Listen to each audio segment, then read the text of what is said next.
Good afternoon, and thank you for tuning in today. On behalf of the University of California, San Francisco Alumni Association, the UCSF Department of Psychiatry and Behavioral Sciences, welcome to the second webinar of our series titled Emotional Well-Being in 2021. This week's topic is pandemic transitions from collective grief to joy. We invite you to submit questions by using the Q&A function at the bottom of your Zoom screen. We'll save time towards the end of the program to answer as many questions as time allows. I will now turn it over to our host, Dr. Alyssa Eppel. Thank you, John. Welcome, everyone. Welcome back to our second series of emotional well-being. I am just so delighted to be here with you and with these very special guests. Today, we're talking about pandemic transitions from collective grief to joy. This whole webinar series is about transitions to the new world. The pandemic was just one. It was like a trigger that opened our eyes to the collective state of our being and our relationships to each other and to the earth. And at this moment, at this transitional state, really the transition is that our awareness is really quite elevated about what we need to do for well-being, personal and collective. I thought we were going to be talking about exiting the pandemic, and I think when we made up the title, transitions was a better description than recovery, because we're just on a bridge. We're not here, we're not there. We're collectively still in the thick of the pandemic, watching our brothers, sisters, family across the world, India, Brazil, other places in the US that are still in the thick of it. Yet many of us are re-entering society in a way embodied, in person, and with this question of what are we returning to? It won't feel like business as usual. Things feel different, but it's hard to move forward without some looking at and acknowledging the personal losses, the grief, as well as the state of the world. So today we're going to talk about grief and joy. Grief is a process. How can we identify grief, be with it, and at the same time experience the joy in life in a fuller way, maybe in a fuller way than we have this past year? Part of that answer is in the collective experience. We are all experiencing this transition together. So I'm just so happy to bring you two thought leaders in the areas of trauma, recovery, joy, with a relational perspective and a collective perspective. We will, so I would like to introduce to you Astaire Perel, who is a systems-oriented psychotherapist, New York Times bestselling author. She's one of today's most insightful and original voices on modern relationships. She's an internationally renowned cross-cultural therapist, fluent in 9 languages. She trained with Salvador Minuchin. Her TED Talks have been viewed by over 30 million viewers, and her best-selling books, Mating in Captivity and State of Affairs, have been translated into 30 languages. And she is the host of popular podcasts, Where Should We Begin and How Is Work? And you can learn more on her website, astaireperel.com. And these links and her website are listed on our website for the webinar. Secondly, I am honored to introduce Jack Saul, who is a trauma therapist focusing on social advocacy and human rights. He's the founder of the International Trauma Studies Program. He's a pioneer in shifting the paradigm around trauma and mental health to one that includes the entire ecology of both the individual and their collective. He wrote Collective Trauma, Collective Healing, Promoting Community Resilience in the Aftermath of Disaster. He uses forms of creative expression, such as art, to help communities heal. He has the Moral Injury Public Listening Project, an art installation for veterans, journalists, witnesses of war, so that they, regardless of how morally challenging their experiences are, they can express it and the public can witness and acknowledge it. So first, welcome Jack to our virtual webinar. Welcome, Jack. Hi, Alyssa. Really We're nice to also hear. using Jack's art for our webinar series, so you'll get to see one of his paintings each month. So I'm going to start with a quote from one of Jack's books. Well, I'll tell you that during the pandemic, Jack started a group called the Resilience Collective, and we met each week to talk about how we were coping with the pandemic. It was a group of trauma therapists and an interdisciplinary group. And so when the papers started pouring out in JAMA and other journals on resilience, you know, finally we're measuring the mental distress, the trauma, the impact on our essential workers and our healthcare workers. And then the question of how are we repairing? How are we building resilience? So I'd send Jack these papers, and his response was always disappointment, because all of these papers take an individual perspective, and he would say, there's nothing here on the collective.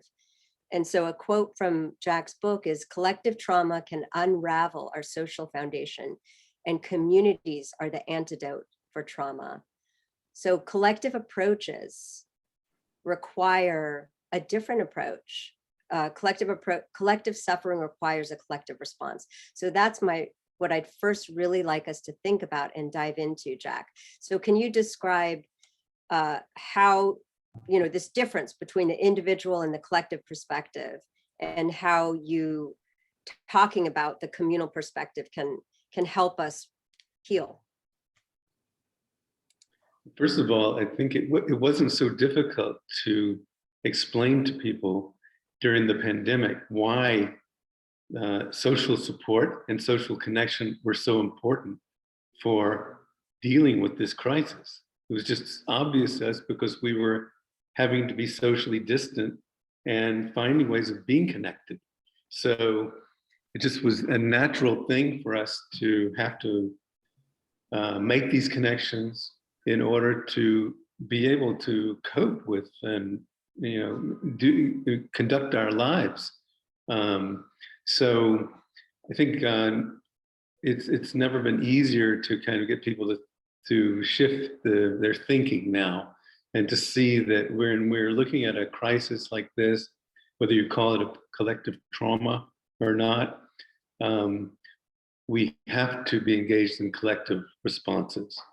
And some of the most important things we do in this context are coming together as peers, as parents, discussing, you know, how we can best help our children, our families, coming together with other community, in community in some way, whether that community is one that we just formed on Zoom, or is a community that existed before that had to move to Zoom.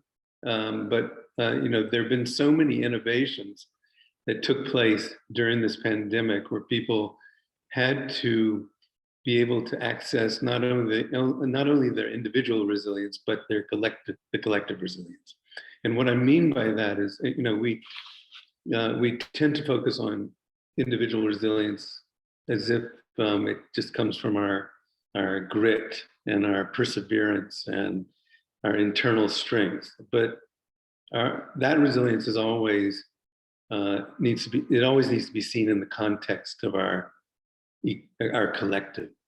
We're only as resilient as the groups that we can connect with and derive resilience from those groups, and what we can access from family and community. And those families are resilient in themselves, and communities are resilient in themselves. And our well-being is very much connected to the collective well-being of the communities that we belong to. It was very helpful to talk with you as we built our program at UCSF, our mental health response. And one thing you advised us is that we should try to build on what's there and not start anew. And, you know, in pre-existing meetings, we should be adding check-ins and providing resources and training managers how to hold space and support their staff. And that was incredibly helpful. Another thing was this idea of trust and a communal narrative from leadership. And that, I've seen that in our institution, that how much it matters to be getting messages, from the chancellor of all UCs all the way down to our own chair, our own supervisors. And that type of, creating meaning and acknowledging impact, I think has been an important part of being an institution at this time for me, feeling part of it. So let's get down to details. You've worked with torture victims and refugees, and not, after disasters, you've been the one people have consulted. So after 9/11, you came in and you implemented, for example, a neighbor to neighbor guide. Can you give us a little bit of a picture of what that communal resilience group looks like and how you created it?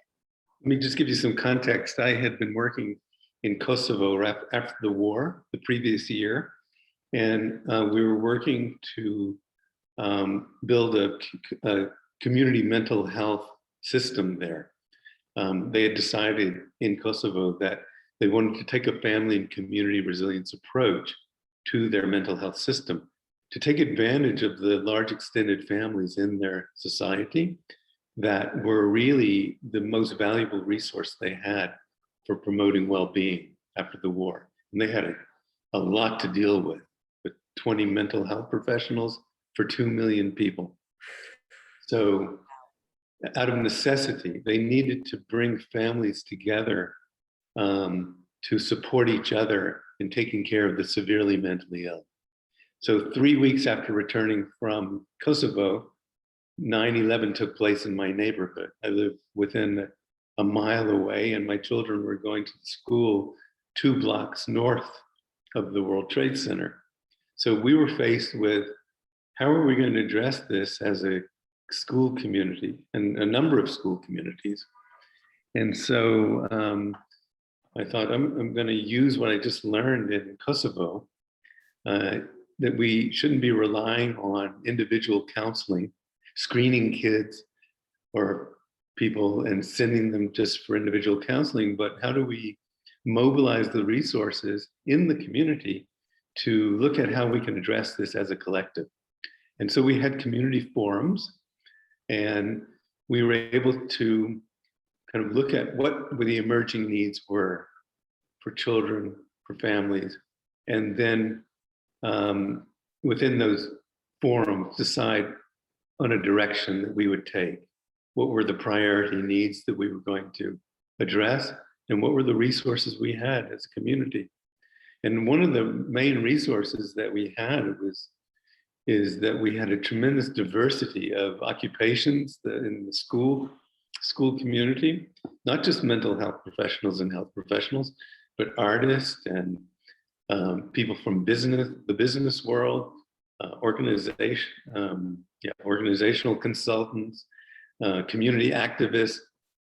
And they were so important in coming together and finding solutions from these different perspectives.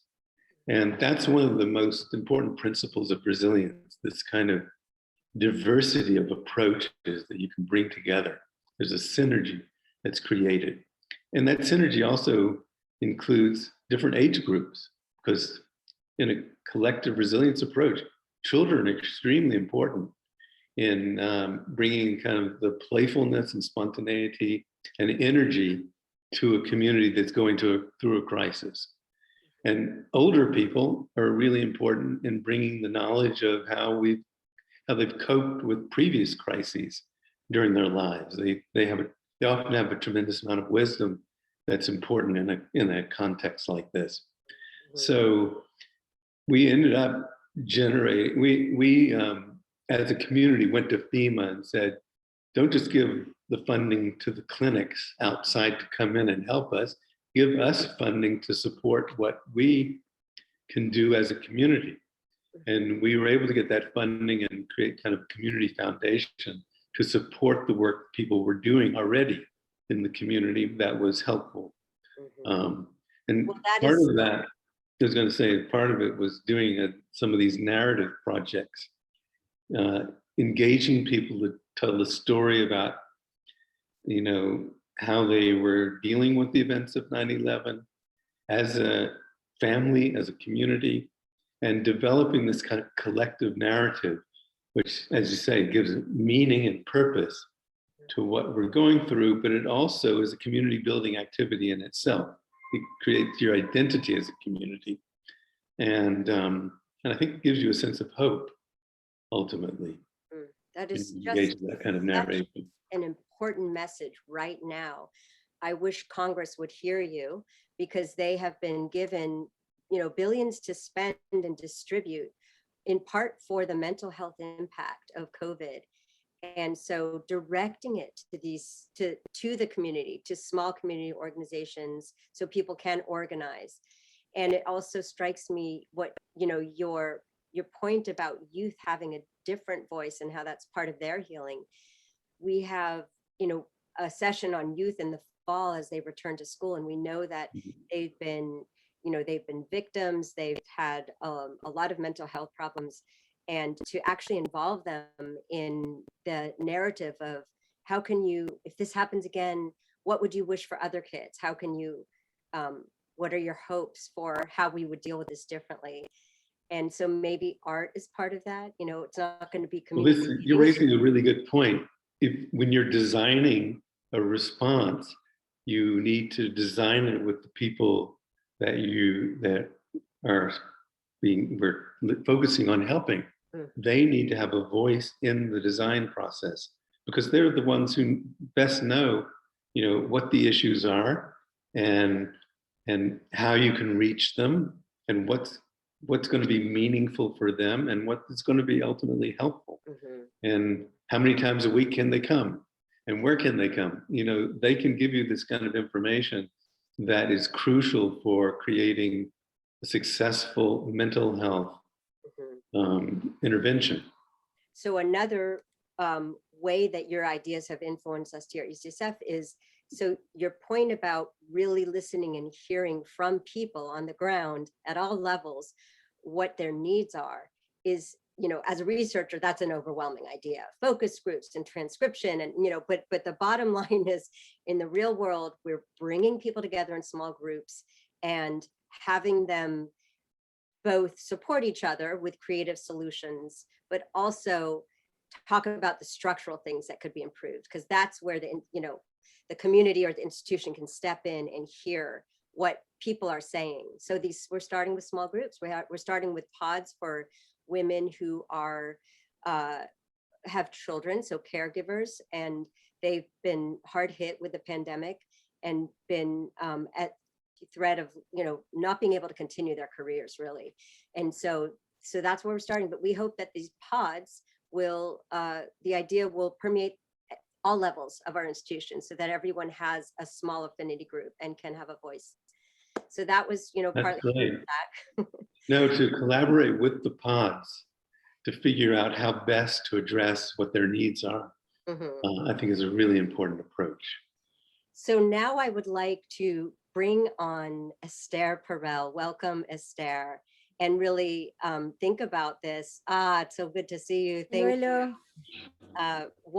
One question for you, Astaire, is, I've really, your relational approach within couples, within family, with an extended family, has been such an important voice for millions of people during this pandemic. And people have, come to you, you hear the common questions, and in the moment you have created a lot of bodies of knowledge that have helped people with grief, loss, and, making meaning of this. And of course, as you've said, the relationships, the quality of our relationships determine the quality of our lives.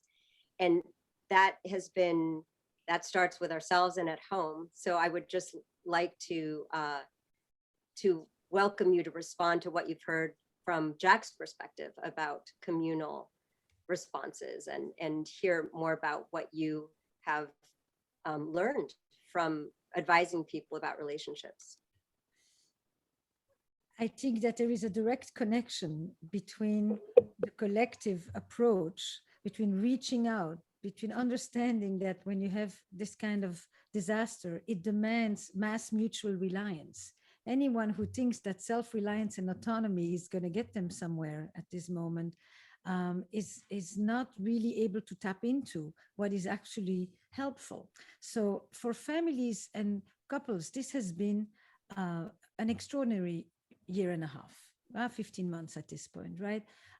That has included, of course, confinement and lockdown, but also the complete collapse of boundaries between home and work, between the couple, the parents, the school teachers, the Zoom meetings, the fact that they are both working, and all the roles are collapsed in one place. So that really dissolution of the boundaries has been very, very challenging. Typically, we are contextual beings.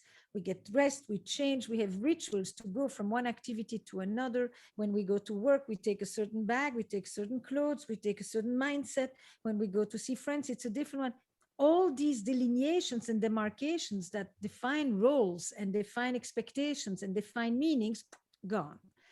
Then we also lost our routines, and then we lost our rituals. So these three, boundaries, routines, and rituals, are such foundations for structure and organization and stability and predictability for us. So on the other end, what we have lived with is prolonged uncertainty, and this prolonged uncertainty is still going on.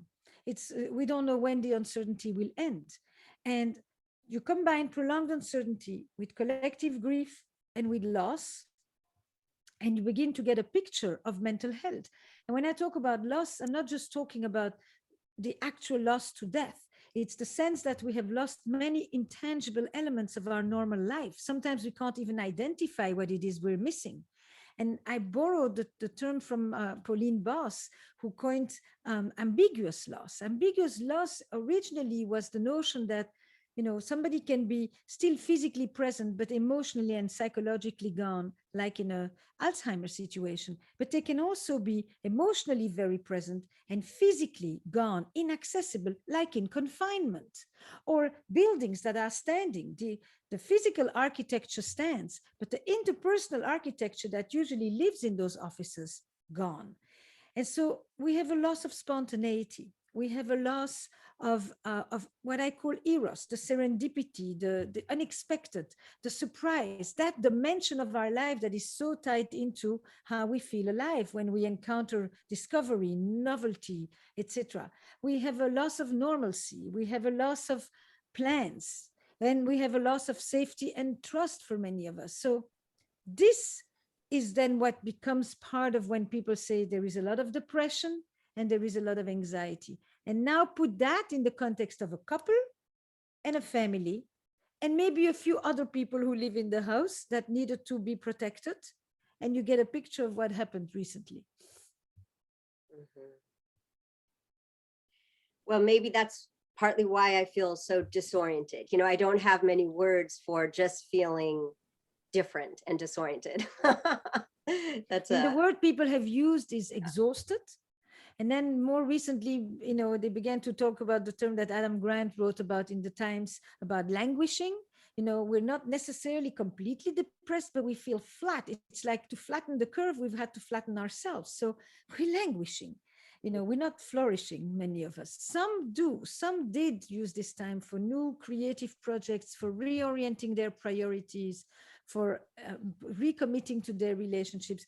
Basically, you have the whole range of how, what is the effect of a disaster on relationships, and how do relationships affect the way that we will experience the disaster or the pandemic? It's the two-way. Mm-hmm. Some of the questions that have come in are about how do we repair damage to relationships now that there's a little, space. There's a question of how do we move on now with having loss of many things, as you've said, but also feeling that relationships have been battered. There's been isolation. There's also probably been too much togetherness, if there is such a a thing. Absolutely. It's called And- domestic gravity. Is a term from Lindbergh. I mean, there are two terms that have been really very much a part of relational life. One is this domestic gravity. You know, we used to be homesick, now we're homestuck.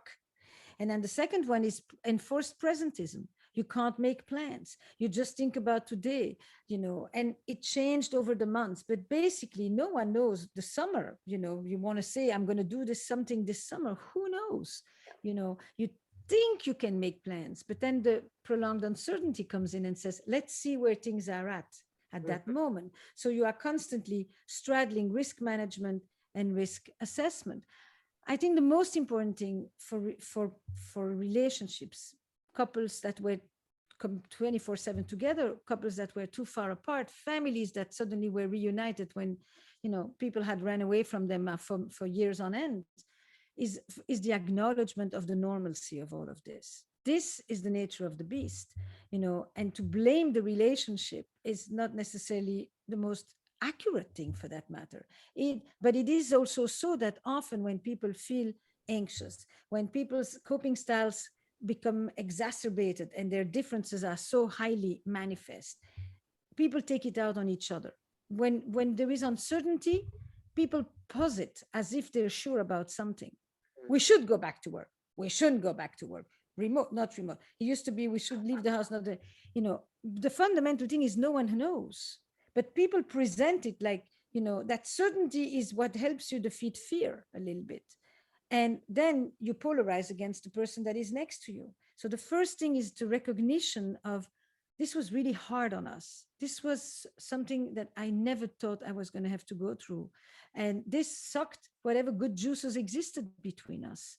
And I had nobody else to be angry at. You know, you were one person, you know, I often talk about how the couple has become one person for everything. One person is meant to fulfill the needs of an entire village. Here we go. You are my entire village. That really depleted us. That is not unexpected. I think we probably need some time, you know, apart. We need to replenish from somewhere else. We need to see other people, have other conversations, get seen by others who validate us differently, who say something that you haven't said in 20 years, or things like that. And then you come back to think. I think that in some way, the decisions made on the heels of a situation like that are sometimes truncated. Beautiful, thank you. One of the questions that many of us have is how do we actively and kind of consciously make meaning of these experiences so that we can move ahead? So we have, you know, kind of a heavy blanket or shadow of loss and grief, and we want to feel, as you said, Esther, on the edge of our seat, ready to engage in life and feel joy and feel vibrant. But there's maybe that dullness and languishing. And, you know, when you're at home, you're not on the edge of your seat, you're in the back of your seat. So I would love to hear from both of you, just any ideas about rituals. It could be family rituals, could be couple rituals, something that helps us start to have some structure, routine, dialogue, but acknowledgement of what we're going through. You know, we're in transition. We live with this chronic uncertainty, which you know that I'm a little bit obsessed with that idea, and we have scales for measuring. How are you tolerating uncertainty? Is this really creating a lot of distress, or are you able to live freely, not knowing what's going to happen tomorrow? You can't make plans next month. And we're even using that as a predictor in our studies to look at how is your immune system responding to the COVID vaccination. We think that how well we can sit and be with uncertainty is so biologically important as well right now. So Jack, you were going to say something about ritual?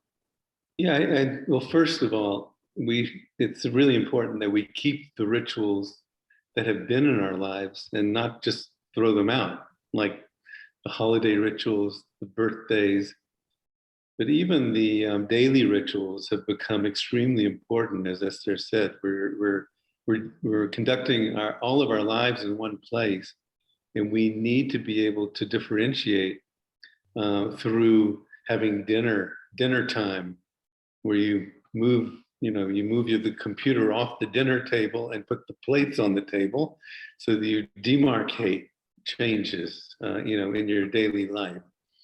But I think one of the things that's really important as we're dealing with the year and going through this transition now, which I want to first say is we're not all going through it at the same pace.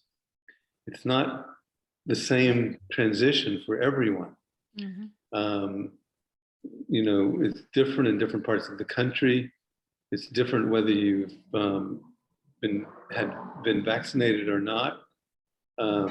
So we're at different stages, and but as we're moving through this year, and we're meeting these kind of anniversary points where we remember last year where we were at, I think it's important that we mark those anniversary reactions, like the beginning of summer or going back to school next year in the fall, whether it's going back in person or not. But they need to be both celebrations, but allowing for the space for people to deal with the grief and kind of more painful feelings that they've had over the past year, the feelings of loss, the regrets about the changes that have taken place in their life. So Just a word about resilience. Resilience is not about just bouncing back. It's about bouncing forward. Usually when we're dealing with a crisis like this, we're not wanting to go back to the way things were before. We're going to a new normal. And hopefully, we're moving toward something that addresses some of the structural factors in our society that have actually led to a lot of the vulnerabilities, a lot of the things that made some parts of our population more vulnerable than others. But we have a health system and a public health system that we really need to upgrade to deal with pandemics like this, because this is just one. We're going to be seeing this again probably, as well as other kinds of kind of environmental crises. So this new normal, we better be taking what we've learned about dealing with this a crisis in the past year and be able to apply it to some of the upcoming challenges that we're going to be faced with. So I would like to point out that we've talked about the answers aren't in psychotherapy, but in between us and creating repair, knowledge, meaning together, as well as through creative expression. So my tendency, as we were planning this, as you know, was as a kind of left brain dominant person. I fight that, but list and quantify all the losses. I mean, Astaire has such a granular language for our experiences of ambiguous loss. And I know that you two have different ways of working through trauma, grief, self-awareness, and growth. And that is much more through movement, through dance, through art, through expression, through language, but not making a list, but rather exploration. So I'm wondering if you can each lead us through an exercise now to help each person listening just get in touch with integrating their experience right now, both of grief, loss, joy, hope.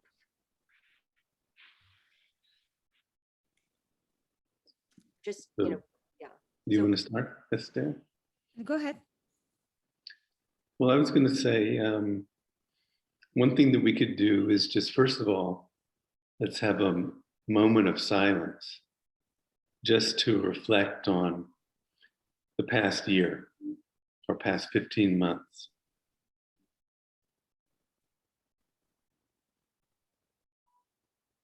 Thank you, Jack. I'm going to close my eyes. And close your eyes and just think about some of the things that had changed for you in your life, some of the things you lost, some of the challenges that you have had to meet during the past year. And also think about some of the things you learn about yourself, some of the blessings that you experienced during the past year.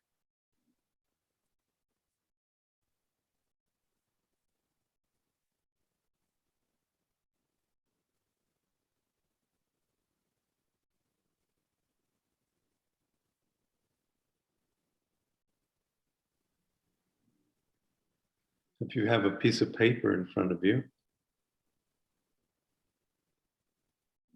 rather than making a list, I was going to suggest that you make kind of a mind map where you, on this piece of paper, write down a word or phrase about a challenge or loss or a blessing that happened during the past year for you. Anywhere on the piece of paper, just randomly. And if you can just come up with the first thing that comes to your mind, that's even better. And you can make a little drawing of that thing, or you can represent it with the title of a song or a poem. Just fill the paper up as much as possible with these little phrases or words or little doodles to activate the right side of your brain.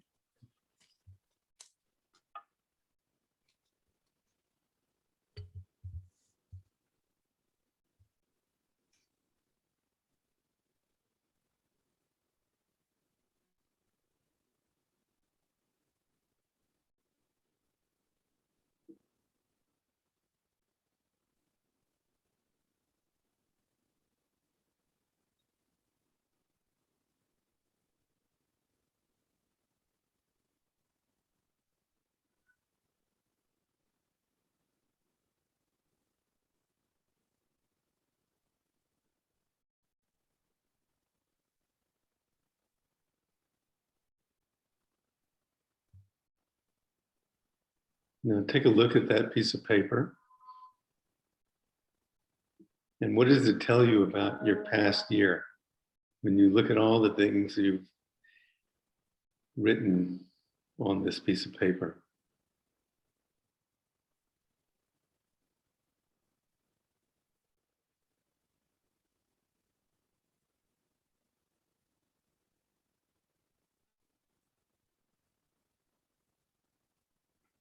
So I think it's important to acknowledge not only the loss and difficulties, but I think for many of us, we experienced some blessings, some connections with people that were very special. We had experiences also in the midst of this that were really positive experiences, and those are very important to acknowledge, during a crisis like this as well.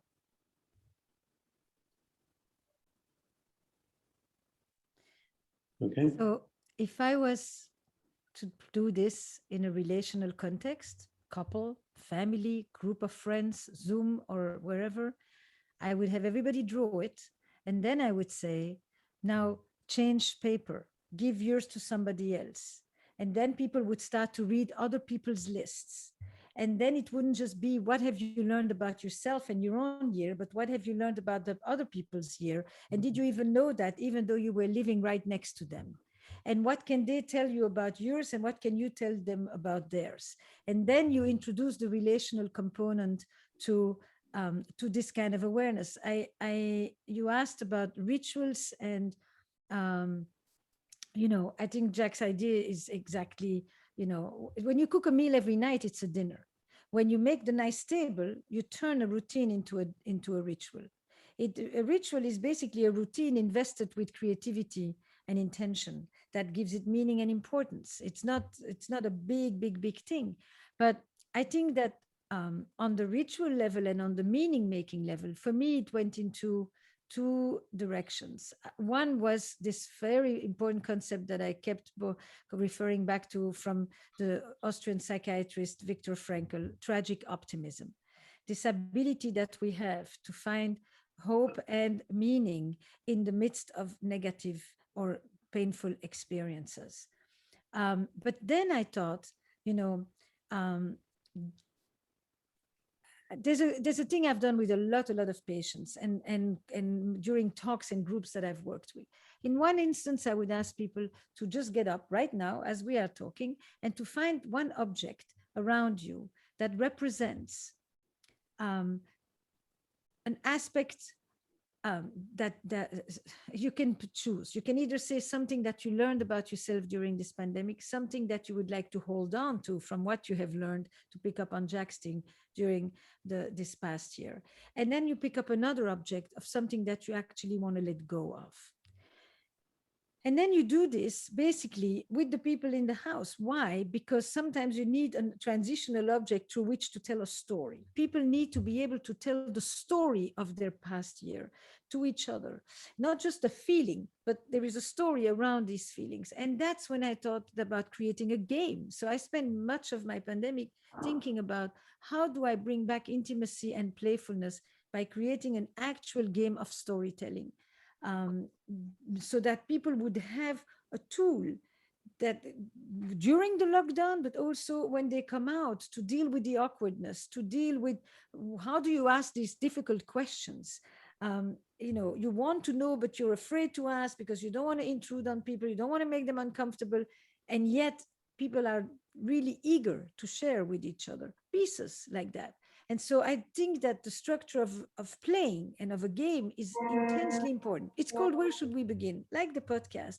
But the notion was it's a ritual. When you play, there's a ritual. There are rules that you have to follow, people to follow a certain sequence. It is in de facto, playing is a ritualized activity. And ritual has carried us, be it religious rituals or communal rituals, have carried us through the difficult times forever and ever. Many people already know this, but you two are married. Astaire and Jack have their own rituals. And I was just wondering if there's anyone that you guys might want to share with us of how you, maybe something new from the pandemic or something that's been a go-to. I think one of the first ones for us, mainly because we had no evening activities and because we were completely just us too, was that we began to take walks. I had always traveled to parts of the world where at 5 o'clock the sun goes down, it's less hot, and people come out and they walk on the promenade, on the riverfront, on the ocean front. And I just thought, this is very similar. We're doing the same thing. We're just walking and talking and basically checking in with each other about, not just about the day, but about how you're doing, about our coping styles, about how, about the things I worried about and the things he made me laugh about. I think one of the big rituals was him finding a good amount of Black humor to kind of, make me laugh when normally I would be shaking. And that also was a ritual. It's like you turn to someone and you know that you're going to get something that's going just to help you to have your next breath be deeper and more, more grounded. So that's I think in the beginning, I think that's the one that stands out for me. What about you, Jack? Well, I think that what happened for us was that we formed a number of film clubs and book club meetings. I mean, it was like every 2 weeks there was another one of these meetings where people could get together, talk about a film or book. So that we wouldn't have to talk about the pandemic. What's that? So that we could talk about something else. Yes. But it became a regular kind of meeting and kind of fun thing to do when you couldn't meet the people in person. So this was all Zoom based. And 3 continents. So I also saw you were surrounded by phenomenal nature, lakes, Sunsets Forest up in Woodstock. So do you think of that as a coping mechanism, or what Yeah, role? definitely. I think one of the greatest gifts that I had from this year was being in nature in a way that I had not been in decades. I don't even remember when I've seen the seasons go change in a more nuanced way, from to spring to summer to fall, and I got to see it up close. And I think that connection to nature was extremely important for me. Reminded me of one of my teachers, Robert J. Lifton, in his book on the broken connection, talks about how we need to connect with something that symbolizes immortality. And for many of us, nature provides that symbolism. For others, it may be God or transcendence, some kind of spiritual connection, or a creative activity, or through our children. There's just something that connects us with life beyond the moment, beyond the experience of death, and our mortality. Beautiful. So this is one of the major antidotes for being in the face of the potential for death and the enormity of loss, is to connect with something that's kind of symbolic sense of immortality. It's been my experience that nature has been, one of my number one go-tos, the multisensory nature, the non-cognitive way that the effect it has on our mind and our body. And the research on nature is actually phenomenal. It's mostly from Korea and Asian countries, but it is having an experience in nature and forest bathing, having a regular experience, is actually reversing stress pathways, cortisol, inflammation, reduces blood pressure. And for me, just the non-cognitive, I don't have words for it, but just the way that it can reduce rumination, because as you said, it is this larger context. And so all of a sudden our problems, become in perspective. But I do want to add that part of the existential threats that we live in now taint the nature experience for me. I cannot not feel some of the sadness of seeing the beauty and wondering, is it forever, Jack? Is it, how much of this are our future generations going to get to experience? Mm. We'll have smoke soon here. And you will see it and feel it eventually. It's just our new, part of our new context. But this adversity, it does bring us to the topic of joy.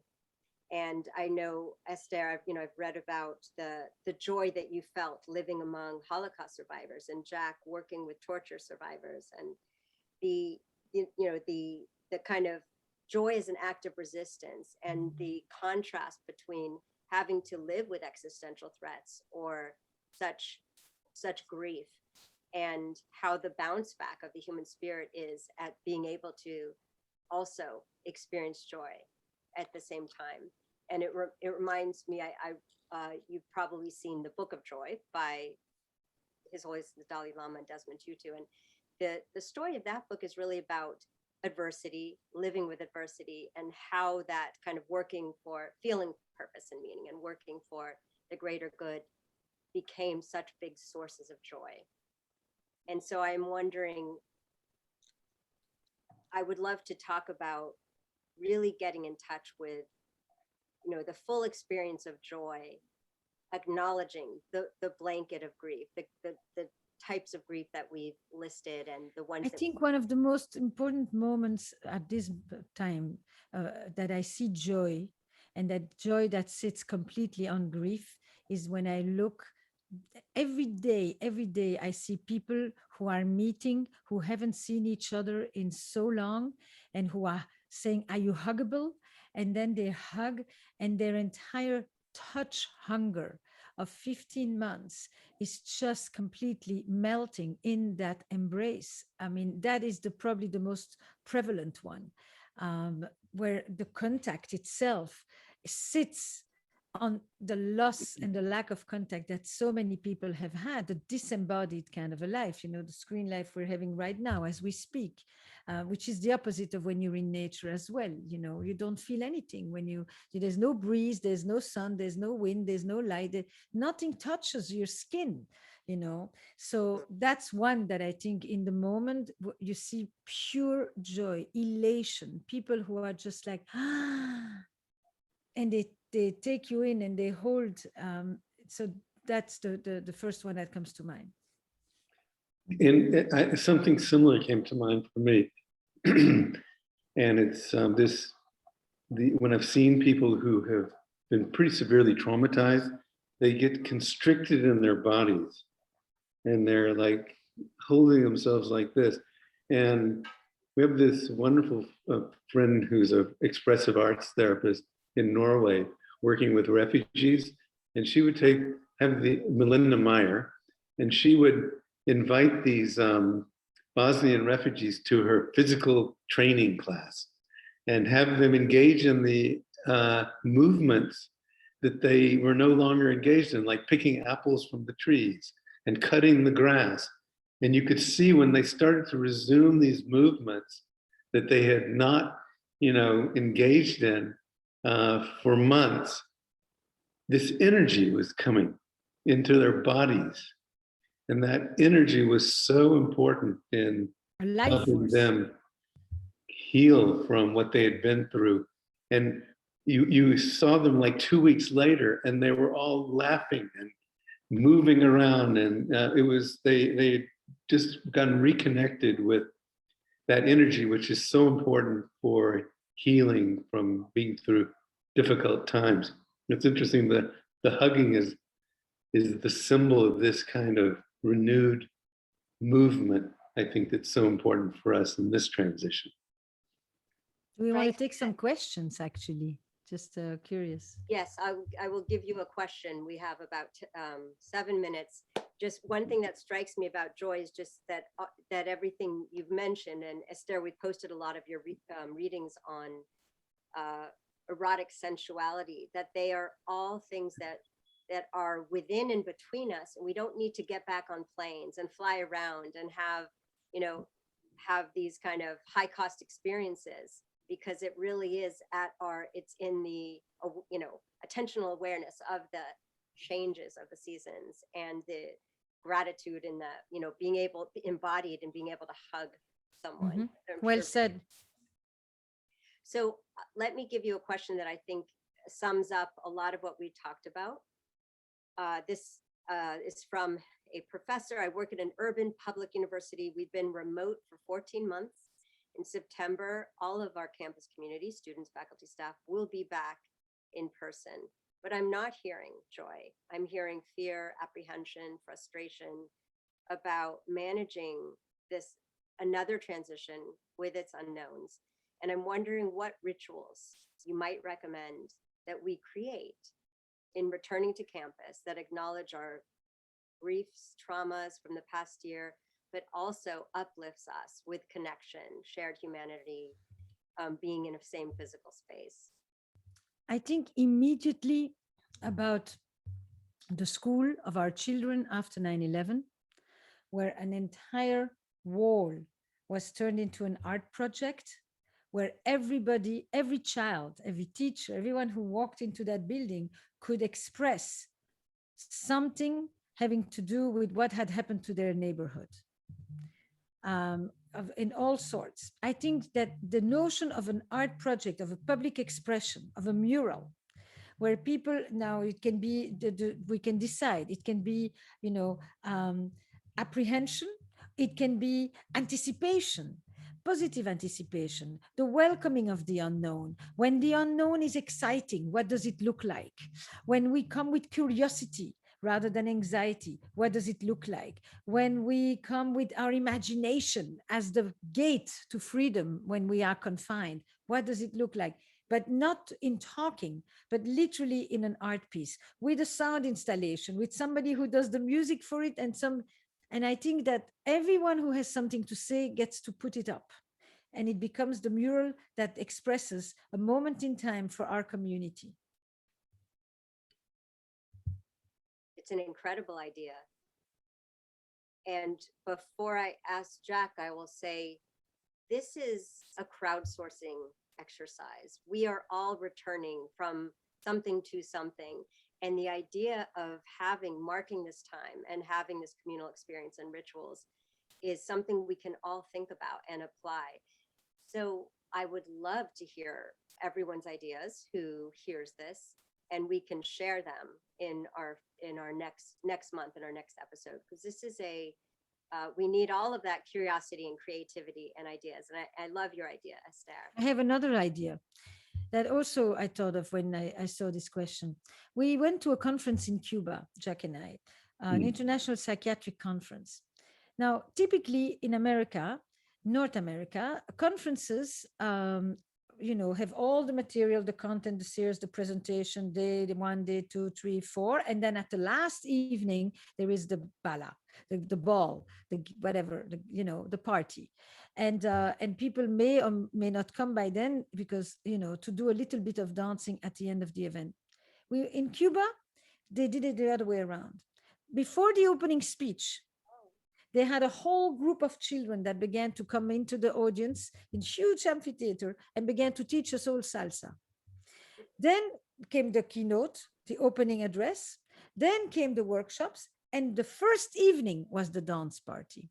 So that by the end of the evening, you had danced for 2-3 hours with just all kinds of people that you've never met.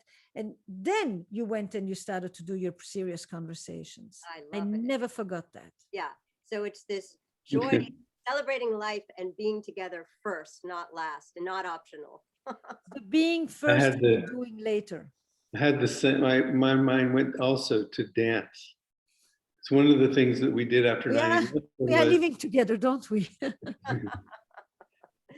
After 9/11, one of the things that was really important was that the community created a samba school for kids with drumming and dancing. And that was one of the most effective ways of helping kids deal with the stress of what they had been through. And it was just a beautiful program that was created. So I would say have a dance, in returning to school, I would organize it around a big dance party.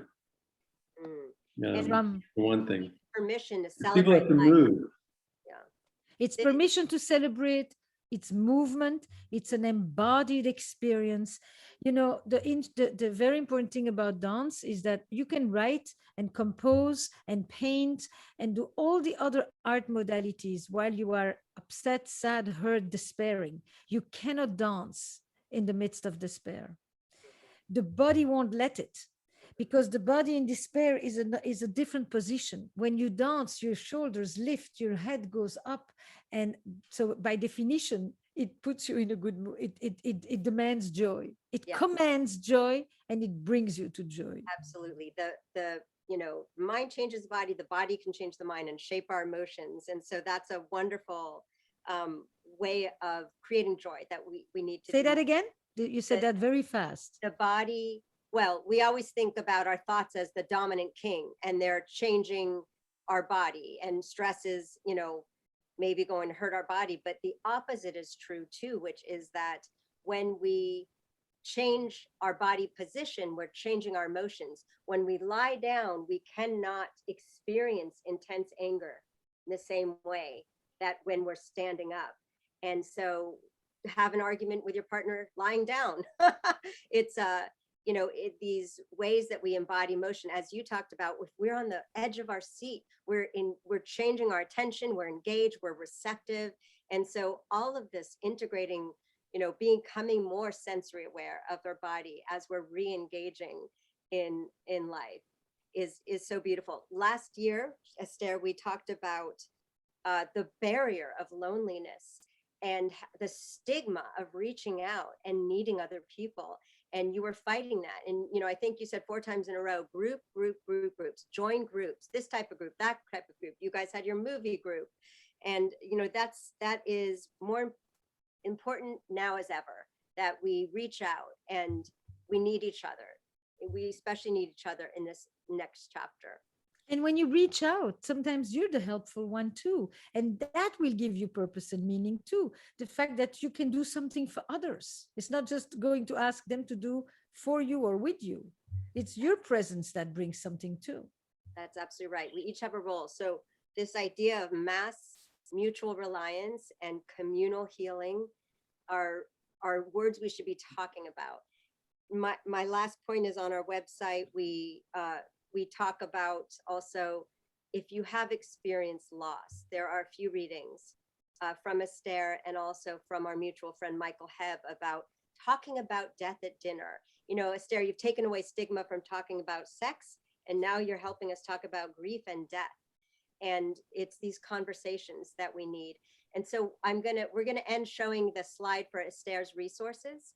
And if you just join her Instagram, you will have such rich conversations at your fingertips. So please take a picture of that and also look at our website. And I just am so grateful to both of you for your time. You're both very busy, for joining me, for doing it together. It was incredibly special to have both of your inputs in this dialogue, such different but complementary and wedded perspectives. Well said.